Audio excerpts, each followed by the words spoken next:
Idol, magwi-welding ka?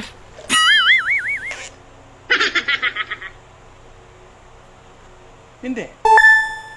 Nagluluto akong tinapay. Siyempre, nag-welding ako. Ayun o. Kita mo naman na. Nagmamasak ako. Ang sungit naman ito. Akala mo gwapo? Ano sabi mo?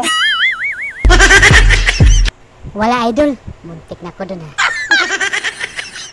Ano ba kasi kailangan mo? Papa-welding sana ako, idol eh. Ano ba bang welding mo? Ipapa-welding ko sana yung ilong ko.